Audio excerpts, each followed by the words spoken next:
Hey everyone, my name's Dan and welcome to Danalog. Recently I was scrolling through Amazon looking at super cheap handheld emulators like I love to do. On this channel we've done a review of a phone case emulator, a $20 NES emulator, so I thought I'd step it up a little bit, spend a little bit more money, and I got this $40 knockoff Nintendo Switch Lite emulator. It has Nintendo games, Super Nintendo games, Genesis, arcade, but most importantly it has Game Boy Advance and Game Boy Color games, which means it has Pokemon games on it. I would love to have a cheap little system I can have with me and just throw around, not really worry about, to play some Pokemon games. As we know, Pokemon is super collectible, the games are not cheap, and neither are Game Boys. To get like a nice Game Boy Advance and maybe Pokemon Ruby, you gotta spend like 300 bucks at least. So this was 40. Can it do the trick? Can it be a little good Pokemon machine that I can keep with me? I hope so. Today we're gonna check it out, see if it's worth 40 bucks, see if it can play some Pokemon games, and see how it performs overall. So let's check it out. So unboxing this thing for the first time, I was actually kind of impressed. The packaging isn't as bad as I've seen. It is just called Game Player, and you have some very generic font here on the back, 3.5-inch true color screen, and you can see they were really trying to copy the Nintendo Switch Lite with the box here. It's very similar. And then opening it up, it is a little bit smaller than I expected, but not in a bad way. It seems like a pretty decent size, and I was actually pretty impressed by the build quality of this thing off the bat. It felt really decent in the hands, and I always have to check out the instruction manuals for these things. They are hilariously terribly translated. Please do not UA and stir the machine in dusty, humid, and magnetic environment. So pretty funny there. You got some cheap Apple-style headphones and the charger in the box as well. Here is a direct comparison to my Nintendo Switch Lite. You can see it's a lot smaller. It fits almost in the screen of the Switch Lite, and it's a little bit more blue. The color is just a little bit off, but really close. Surprisingly decent quality. The buttons feel really good too, not too mushy. They definitely have a little bit of feedback to them. Not sure about these little joysticks. I'm never a fan of these flat joysticks, but they get the job done. D-pad is nice and stiff though. D-pad actually feels great for one of these. And the buttons are nice and clicky on top. We have a actual SD card in this one as well. You have an 8 gig micro SD card that this ships with, so that's where all the games are stored. You can see 8 gigabytes on the back. So starting this thing up, you'll see it actually has a pretty decent menu here. You have the game option, which when you click on immediately tells you there's a card in there. It takes a second for it to load, but I thought I'd check out some of these other little apps, like the calculator. If I ever need a calculator, I probably won't be using this thing, but I guess it's kind of a cool function for a handheld emulator to have, right? Need to do some math, just bust out your emulator.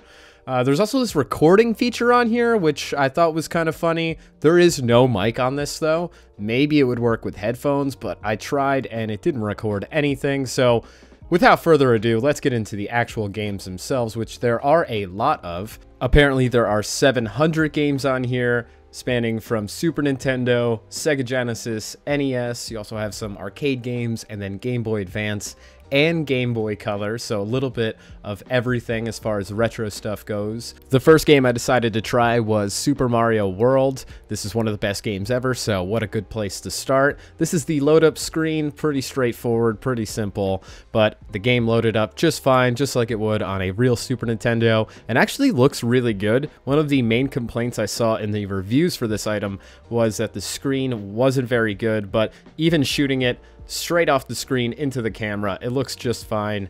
It looks as good as I'd ever need a 16-bit game to look, and it plays just fine too. I noticed no delay, the buttons are nice and responsive, and the save feature is actually really simple. You just back out of the game by hitting start and select at the same time, and you can save at any point in the game, which is really nice. A lot of old school games don't save at all, and if they do, you have to save at a specific spot, so this is nice to stop anywhere you are, save the game, and then continue on whenever you feel like it. For Genesis, I decided to try a Sonic game to see if this thing can really pick up some blast processing, if you know what I mean, and it played just fine. A little bit of slowdown here and there in the startup screen, but the gameplay itself was perfect. After I tried out some Sonic 3, I decided to try out some NES games on here. I played some Contra, and this is where my main complaint about this little device comes into play, is that the sound is terrible. Just listen, it's so bad.